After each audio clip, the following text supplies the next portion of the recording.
শুনিলে তত্ত্ব শুনিলে হয় মনুষ্যত্ব নিত্য। মনের ময়লা দূরে যায় ঘুচে অন্ধকার, প্রেম ভক্তির উদয় হয় বাবা ভাবের সঞ্চার। তাই আমরা সেই গুষ্ঠ মেলা উপলক্ষে কমিটির দাদারা নব বৃন্দাবন সাজিয়েছে। যে কতদিন সেই মেলা আছে সেই কতদিনই নব বৃন্দাবন সেই জায়গায় থাকবে।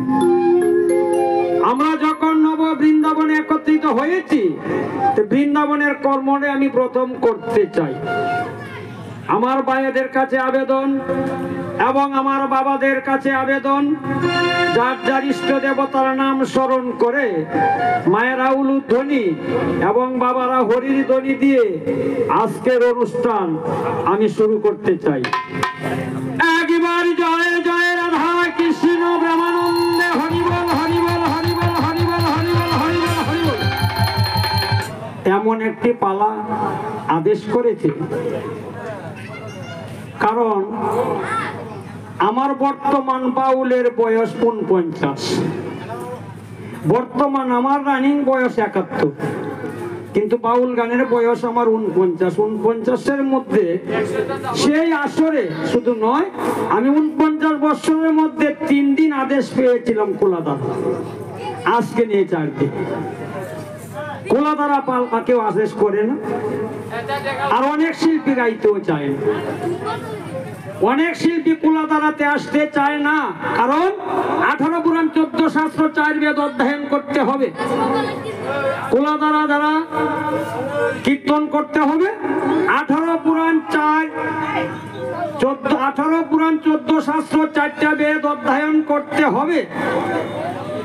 তবে আমি, যারা আমার সাধুগুরু বৈষ্ণব যারা আপনারা বসে আছেন, আমার বাবা কাকা জেঠা যারা বসে আছেন, আমি আশা রাখবো আপনারা যদি আমাদের সম্মুখে এসে বসুন, তবে আপনাদের চরণটা আমরা ভালো করে দর্শন করতে পারি, তবে আমরা অনেকটা আনন্দিত পাই। আর বাউল এবং কবি, সেটার নিয়ম হয়েছে বাউল এবং কবি একসঙ্গে এক বিছনাতে বসে শ্রবণ করা, কারণ বাউল কবিটা হয়েছে শাস্ত্র নিয়ে, আধ্যাত্মিক নিয়ে। যাত্রা শুনতে যাবেন, চেয়ারে বসবেন, কোনো অসুবিধা নেই। যখন বাউল বা কবি রামায়ণ কীর্তন যা কোনো ভগবত তত্ত্ব আলোচনা যখন শুনতে আসবেন, তবে শাস্ত্র বিধি অনুসারে সেটা মাটিতে বসেই শ্রবণ করতে লাগে। সেটাই আমি সাধুগুরু বৈষ্ণবের কাছে আবেদন রাখতে চাই। বাবারা যারা পিছনে বসে আছেন, কৃপা করে আপনারা সম্মুখে আসেন, আমরা অনেকটা আনন্দিত হব। কারণ আজকে এমন একটি পালা রায় করে দিয়েছে যার নাম কুলাদার। 18 পুরাণ 14 শাস্ত্র 4 বেদ কে কোথায় জিজ্ঞাসা করে করতে পারে, কারো কোনো বাধা বিঘ্ন নেই। কোন সরকার বলতে পারবে না তুমি আমাকে কেন এই প্রশ্নটা জিজ্ঞাসা করেছো। যে কোনো জায়গায় জিজ্ঞাসা করতে পারে, রামায়ণে করতে পারে, ভাগবতে করতে পারে, চৈতন্য চরিতামৃতে করতে পারে, মহাভারতে করতে পারে, রামায়ণে করতে পারে, যার যা অভিরুচি। তাই প্রথম তার জিজ্ঞাসা রামায়ণ মহাভারত সম্পর্কে, মহাভারত সম্পর্কে তার জিজ্ঞাসা, হে ভাবুক তোমার কাছে আমি জানতে চাই 18 পর্বে হয়েছে মহাভারত। 18 পর্বে মহাভারত, সেই মহাভারত কাশিদাস লিখতে শুরু করেছিলেন, কিন্তু কাশিদাস সমাপ্ত করতে পারেন না। 55 বছর বয়সে কাশিদাস দেহত্যাগ করলেন। তাই আমার কাছে জিজ্ঞাসা, বাদ বাকি পর্বগুলো কে লিখেছে আর কি না, ওটাই তো দাদা আমার কাছে জিজ্ঞাসা। তাই শাস্ত্রে ব্যাখ্যা দিয়েছে কাশিদাস। ও বাবা, বর্তমানে যে মহাভারত আমরা দেখতে পাই তার মধ্যে মাত্র 1 লক্ষ শ্লোক। প্রথম ছিল শ্রুতি, প্রথম ছিল শ্রুতি, অর্থাৎ শুনে শুনে যাহা মনে রাখা হয়তো তার নাম হয়েছে শ্রুতি। তারপরে আসলো সংস্কৃত, শ্রুতির পরে আসলো সংস্কৃত, সংস্কৃতের পরে আসলো বাংলা। যে মহাভারতের কথা ব্যাখ্যাও দিয়েছে সেটা কাশিদাস রচিত যে মহাভারত, কাশিদাস যেটা লিখতে চেয়েছিলেন সেই মহাভারত হয়েছে মাত্র 1 লক্ষ শ্লোকে। আসল মহাভারত হয়েছে 60 লক্ষ শ্লোকে তৈয়ার। সেই মহাভারত বর্তমানে আমাদের ভারতবর্ষে নেই, ব্রিটিশ নিয়েছে। সেই মহাভারতের ওজন হয়েছে 32 কেজি। কাশিদাস রচিত মহাভারত 1250 পৃষ্ঠা, মাত্র 1 লক্ষ শ্লোক। কাশিদাস লিখতে চেয়েছিলেন, 3.5 পর্ব লিখার পরে কাশিদাস 55 বছর বয়সে দেহত্যাগ করলেন। কাশিদাস 55 বছর বয়সে মারা যাওয়ার পর তার ভাইস্তা নন্দরাজ, কাশিদাসের ভাইস্তা নন্দরাজ মনে মনে করলেন বিবেচনা, যেটা অসমাপ্ত গ্রন্থ সমাপ্ত করব কিনা। তাই সেই নন্দরাজ কি করেছে, 3.5 পর্বের পরে 18 পূর্ণ হইতে যে সমস্ত লাগে সব নন্দরাজ লিপিবদ্ধ করেছে, তার যেটা মশার নামে রচিতে রেখেছে। কেন? তার যেটা মনের বাসনা ছিল যে আমি একটি মহাভারত তৈরি করব, কিন্তু উনি ভাগ্যক্রমে করতে পারে নাই। 55 বছর বয়সে মারা গেলেন 3.5 পর্ব লিখার পর। বাদ বাকি 18 পূর্ণ হইতে যে সমস্ত লিপিবদ্ধ করেছে সব নন্দরাজ করেছে, রচিত দিয়েছে। সেটা হয়েছে কাশিদাস রচিত মহাভারত আছে। আমার কাছে এই পর্যন্ত জিজ্ঞাসা ছিল, আশা করি জবাব হলো। আমি একটি গান গাই, তারপরে আবার প্রশ্নের কাছে।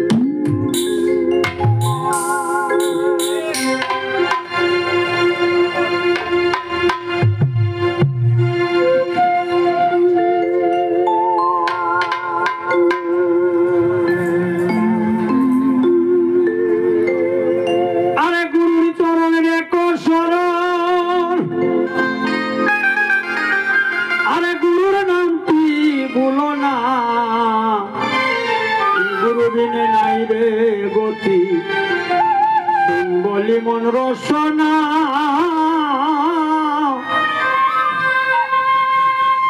গুরু নামটি রেখো স্মরণ, গুরুর নামটি ভুলো না, গুরু বিনে নাই রে গতি।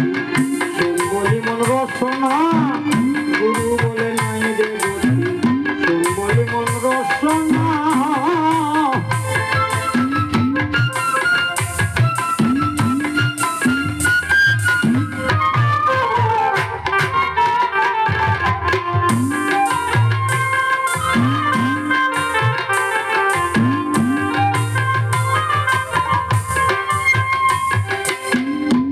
কৃষ্ণ একই আত্মা, পরম গুরু পরম সত্তা, সিদ্ধান্ত দিয়েছে গীতা, গুরু কৃষ্ণ ভিন্ন না।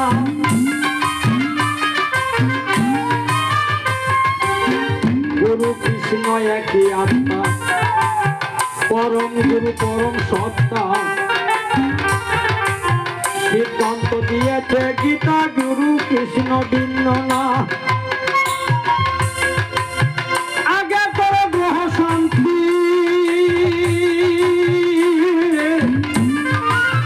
বুঝে যাবে মনের ভ্রান্তি। আগে তোর গ্রহ শান্তি, বুঝে যাবে মনের ভ্রান্তি। গুরু নামে পাবে শান্তি, গুরু নামে পাবে শান্তি। ভাব যাত্রা রবে না, গুরু নামটি রেখো স্মরণ, গুরু নামটি ভুলো না। গুরু বিনে নাই রে গতি, গুরু বিনে নাই রে গতি। শুনবলি মন রসনা, গুরু নামটি রেখো স্মরণ, গুরু নামটি ভুলো না।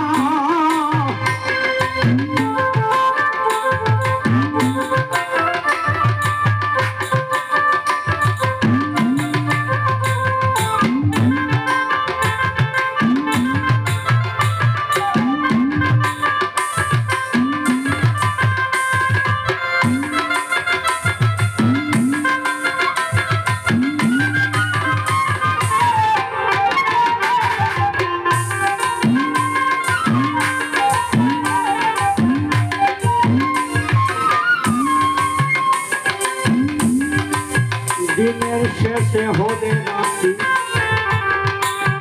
কেউ হবে না সঙ্গের সাথী। উঠবে গুরু নামের ব্রহ্মজ্যোতি, দুরন্ধকার রবে না।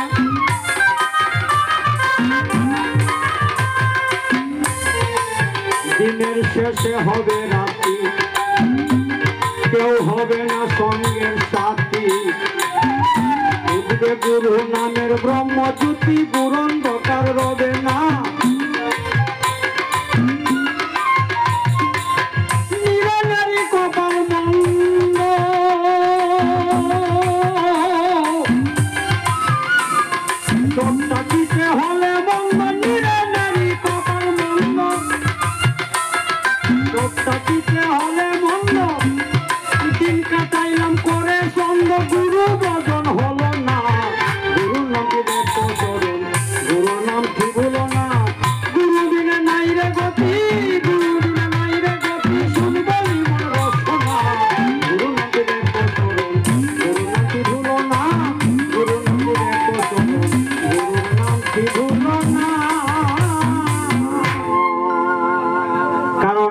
ভাবুকের কাছে এখন আমি জানতে চাই।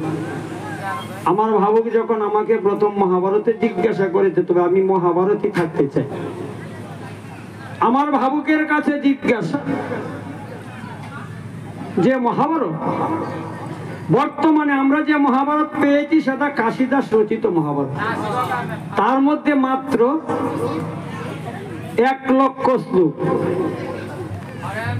কিন্তু সেই মহাভারত যখন লিপিবদ্ধ করেছিল, লেখক ছিল গণেশ, বক্তা ছিল ব্যাস। ব্যাস মুনি একদিন গণেশকে বলছে, গণেশ আমি একটি গ্রন্থ লিখতে চাই, লেখক হইতে হবে তোমার। গণেশ বলছে আমি লিখতে পারি, একবার আমার কলম বন্ধ হইলে আমি আর লিখবো না। এখন ব্যাস মনে মনে চিন্তা করলেন যে গণেশ হয়েছে বিষ্ণু সেজন্য,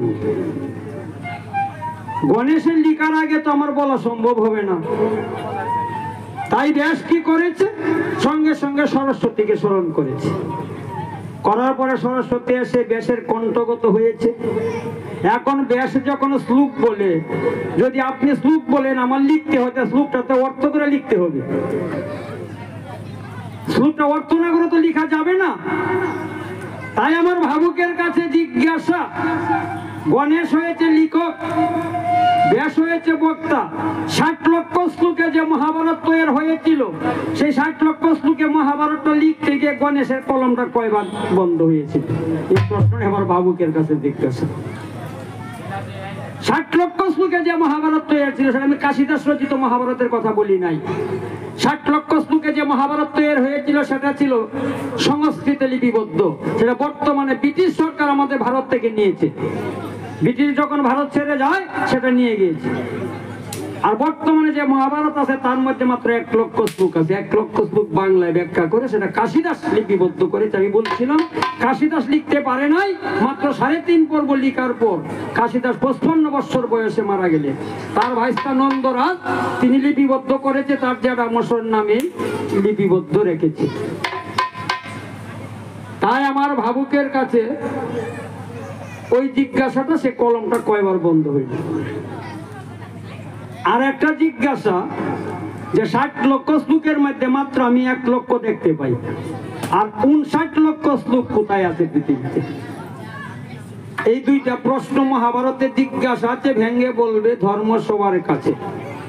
প্রশ্নটা যেন আমি সঠিক মতে পাই, কারণ শাস্ত্র বাবা, শাস্ত্র সম্পর্কে আমি কি জানি? কিছুই জানি না। কারণ যিনি বেদব্যাস, তিনি শাস্ত্রে নির্ণয় করতে পারলেন না। আর শাস্ত্র সম্পর্কে আমি কি জানবো? সাধারণ জ্ঞানে শাস্ত্র আমার পক্ষে বলা খুব সম্ভব হয় না। কেননা যিনি বেদব্যাস তিনি পারলেন না, আর গোবিন্দের লীলা তো সমাপ্ত করা যায় না। গোবিন্দের লীলা কি বাবা সমাপ্ত করা যায়? কেউ কি করতে পারে?